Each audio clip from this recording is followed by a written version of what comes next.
欢迎光临延平饭店。加班加了2个月，等处理掉这伙星河走私犯，我要好好度个假。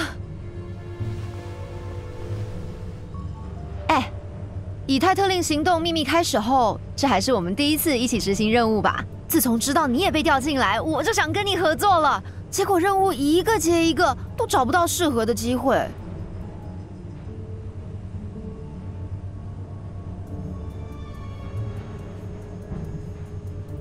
再乱也乱不过 N109吧？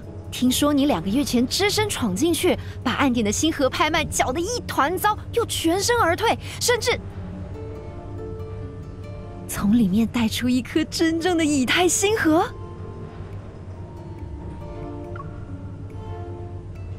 也不算听说，只不过你不在协会的那几天，恰好就是 N109出事的时候。协会又忽然秘密展开了这个特令行动，要我们来调查凌空市最近的异动。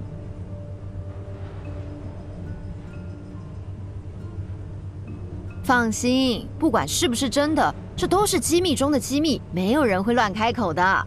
但话说回来，我也想亲眼看看以太星河是什么样，到底有多强的能量。毕竟 N109一出事，以太星河出现的谣言就让暗网里的个股势力蠢蠢欲动了。我以为协会不会管呢，结果当天晚上就被男队抓进了特令行动组，算是在我们这一小群人里直接坐实这个谣言了。不过我一直都相信真的有以太星河，只是没想到这东西竟然不止1颗。要是这伙走私犯手里有真货，我绝对把它缴回来，装在磁力炮上。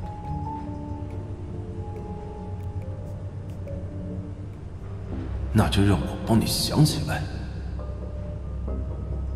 你的过去和未来，还有你将犯下的所有罪行。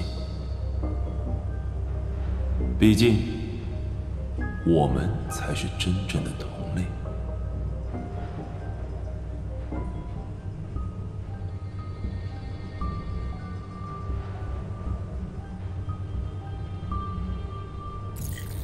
2位，饭店安全系统破解完毕，你们的生物资料已经进入白名单。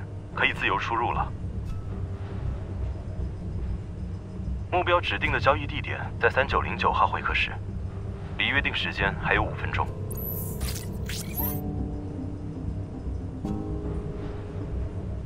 我会在你们见面的瞬间，透过隐形眼镜把 Evo 传输过去，更改对方的记忆，让他以为之前见过面的买家就是你们。效果只能维持半个小时，你们速战速决。怕什么啊？瞒不过就打喽！你是不相信我的新装备，还是不相信他的 Evo？